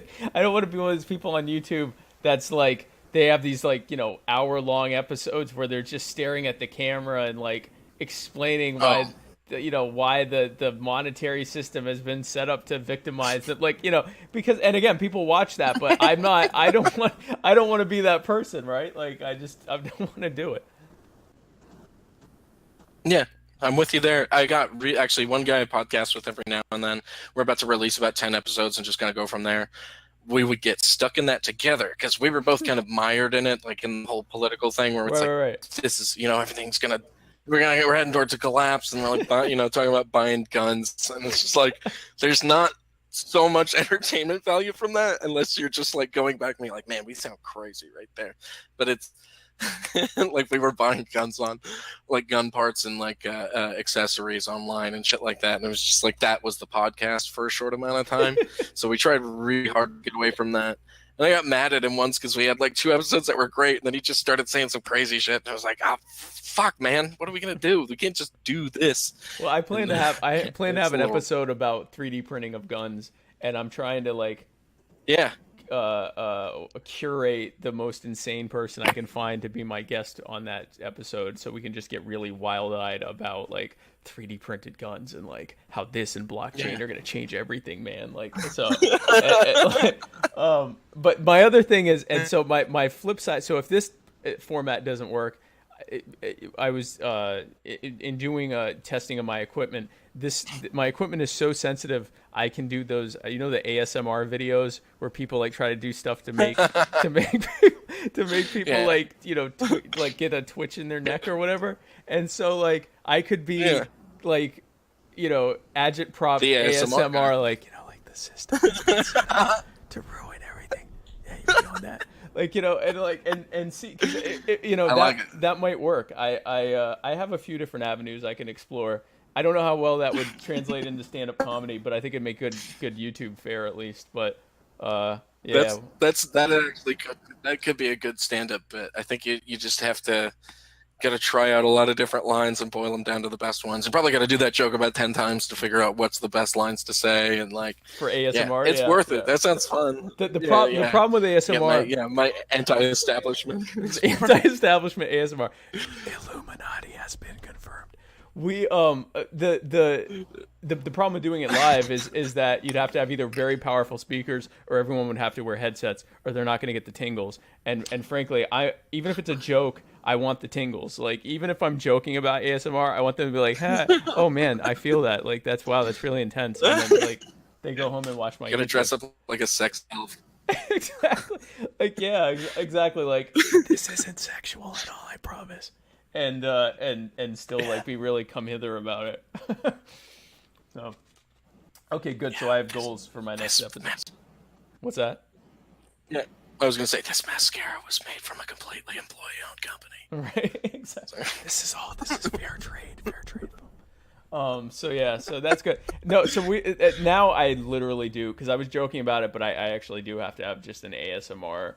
My Fellow Americans ASMR episode, and that'll be one where I don't have a guest. It'll just be me, and the camera will be really close to me. I'll be like, I bet you'll fall asleep in 25 minutes or less, and do that.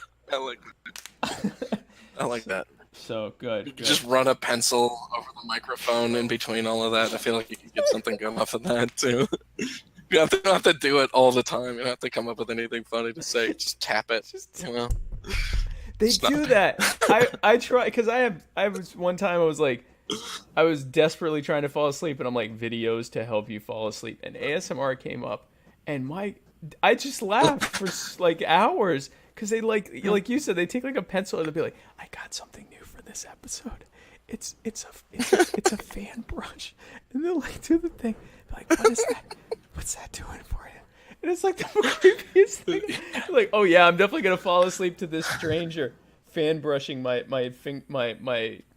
ears. So that's definitely happening now. I'm definitely doing that. Yeah.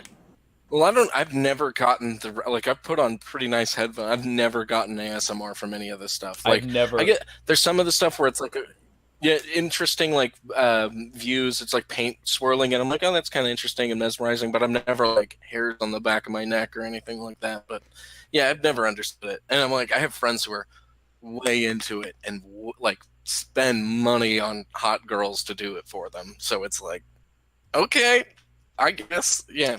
There's a fetish for everything. Why do they have to be hot? Like, what does it matter if you're just trying to get the tingle? Does it help? It's like a hot girl whispering in your ear. So it's like she even has the sexy voice, whatever it is. I think that's what it really is. It's like it's always some girl who's like does cosplay as well, and like all that, you know. So it's really funny to me. It's like, do you know what findom is? Financial domination. Yes. Yeah. No, where they're like, yeah, give me your money, loser. Yeah. Well, I've been, yeah, basically, I was told that it's a sexual, where men get sexually aroused at the thought of being Brendan Fraser. Just have someone take all your money. That's funny. But yeah, that shit's all so fun. That ASMR stuff. Actually, that's basically why I'm on the internet, is to like find crazies. So to find crazy stuff. Really, the only reason to be on. Yeah, the only thing, and this is just crazy Pete. I'll probably edit this out because I don't know if I'm ready to admit this to anyone, but I've actually only gotten ASMR from Bob Ross videos. Actually gotten the thing. It's when he does the when he does the brush and he goes, you gotta whip the devil out of it, and he giggles, and I'm like, like that. Why that? I don't know. Why specifically that? That's an interesting one. Most men want a hot woman. I want Bob Ross Bob Ross is where I get it from. So, and he's not even trying. That's great. Awesome. So good. Yeah. Well, he's an interesting cat. So it's, yeah. Of course, he does something crazy where it's just like ends up being ASMR. That's awesome, actually. And it became ASMR about 15 years after he died. Like, so it's, obviously unintentional the best unintentional ASMR ever. Yeah.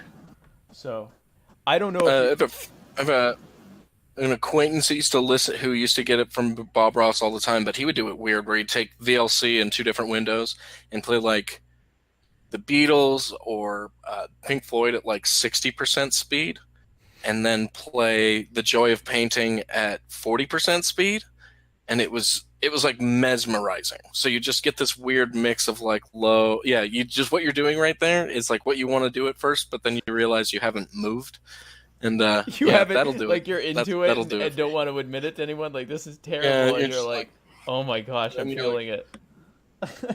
Yeah, I'm feeling it for sure. Yeah, that's basically what it is. Yeah, that's similar to when I watched Amistad on mute with the Wu-Tang 36 Chambers album playing, and it basically seemed like they were just pretty much all. It just seemed like they were arguing about whether or not Wu-Tang Clan was anything to fuck with for an hour and a half. But it's actually nothing like that. That's great. I just like that joke, but it's nothing like that. Yeah, so there is never required level. I mean, here's what it is. I think the one thing I like to play with is, and I realize this is probably my style, is like I like perceive or like establish reality in jokes or writing or anything like that. So I like when someone establishes a reality and then follows their own rules to a T. Right. And like can do that pretty well. Because like that's why I have like the joke I do about being a detective who, it's just like who's solving the murder involves a fleshlight and the murder of a woman. Like, I set up the rules really quickly and then try to follow them the best I can. So it's like, I think that's my style. It's like, I'm really just trying to test myself. Like, can I do this? How do I do it? How do I do it well? So it's, Is it going to be funny to anyone else too? Sometimes, but I stopped asking myself that. If it makes me laugh, I'm like, put it in. We'll see. So it's like, but I usually filter it in before. Like, I laugh first before anyone. So it's got to make me laugh. Otherwise, I'm not going to have fun telling the joke.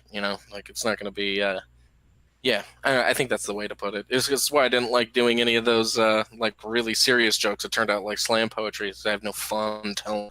And they're not funny. And like, it only works if you really set them up for it and like really make them trust you to the point where you're not getting laughs, but they're happy to listen to you, basically. Right. Well, that's like, I mean, in George Carlin's stuff, he was an hour in before he was doing that. You don't have in a 5 to 7 minute slot, you don't have the time to set that up where they're just sitting there wrapped with whatever you're feeding them.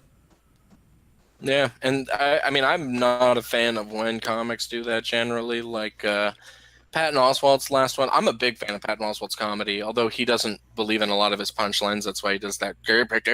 Like, he'll do that into him, right? Which annoys me a little bit. But his like laughs per minute on each special just decreases like crazy, and you can tell he's still proud of it. And it's like, okay, you're a stand-up comic. Like, what are you doing right now? Right. I get it. You're getting old. Then your wife died of cancer, and I get it. But what do you want? What did you want from us? Like, it's a weird request to have say like, I'm gonna sit down and say this shit, and you're just gonna sit there and listen. Oh, by the way, the tickets are $30. Yeah, exactly. So exactly. You're paying premium for me to like vent to you. Yeah, and there's no olive branch there. It's because like if a comic doesn't go up on stage and like think he's a fraud a little bit, like, then there's no olive branch. Then he's not trying to get you on his side. He just assumes you are, which, yeah. Like, I like Dave Chappelle's last 2 specials, but he did the joke where he calls out the punchline first, and I really hated that joke. I was like, stop freaking. Like, your dick's supposed to be small on stage, buddy. Like, come on. Right. You're a little too much swagger. Yeah. And that's fine. I mean, but I will say that's definitely more of a black comic thing to talk about how big your dick is instead. I think that's why Howard Stern got really popular, is because he would go on stage and talk about how little his dick was. So it was like a shake up, like, true, because he would go to black rooms and do that, and it's like, oh, that's how you get their attention, that sort of thing. So I think it's just it's style for sure. But yeah, I'm off on a tangent right now. I can feel it. But yeah. You feel it. I just made like 5 points that have nothing to do with each other, but somehow, yeah, that's basically how my comedy works. Actually, it's like me taking you on a journey between things that are totally unrelated. So it's a lot of that. Right. Well, William, thank you so much for coming on. I really appreciate it. Tell us about what you have coming up. You have your podcast. It's not music with Matthew Amos. And we release every Sunday. We release a full album review every Sunday. Actually, every Monday, and we release a single review every Thursday. So we try to mix it up and keep something out every week, and at least a couple of things. Some of them are snippets, some of them aren't.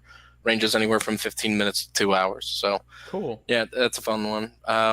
This week we're trying to finish reviewing Captain Beefheart. So if you want to talk about the worst album ever made, please do come and check it out. And it's hard to find, so I should at least give someone some kind of direction. Go to Mr. Narrator at YouTube. So all one word, all lowercase, Mr. Narrator, and you'll find a playlist that's our podcast, because he has a few podcasts that we're doing. So and I have some shows. If you're in the area for Sacramento or NorCal, I'll be at Sanctuary Ultra Lounge in Livermore on the 5th, so this Sunday. And I'll be at Blacktop on the 15th. The 25th, and I'll be at Laughs Unlimited on the 22nd. And there's a couple other shows coming through, so it just keep open. And if you wanted to check any of my dates, they'll be at @havejokes_will travel on Instagram. That's all I got. Okay, perfect. Well, we will definitely have you on again once I figure out how to live stream like a grown person, and we'll be able to take questions from people and all of that stuff. But I appreciate you hanging in with me while I'm trying to still figure out what I'm doing with myself. William Eiland, thank you again so much for coming on. I really appreciate it. Thank you, Spike. Hell yeah.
Imagine knowing all that started off that war was pride and lies. Be a man, hold it in your eyes. Take a look up in the sky and count the doves. I believe it's 23. Every breath is every step that I've been blessed to get to breathe. Rather let you rest in praises as opposed to rest in peace. At the least, that's just me being me. Convoluted as can be. In my future, I can view it so vivid and beautifully. The distances I will leap from the man that I used to be. But now, summer doesn't exist anymore. Best case scenario, I get to finish the tour. Then chill with the gust in August before I march and march again. Dayquil in April, I know how cold this art can get. My head hurting, I must have a lot on my mind. When I got time on my hands, they put hands on my time.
kin, though I view the world through another's iris.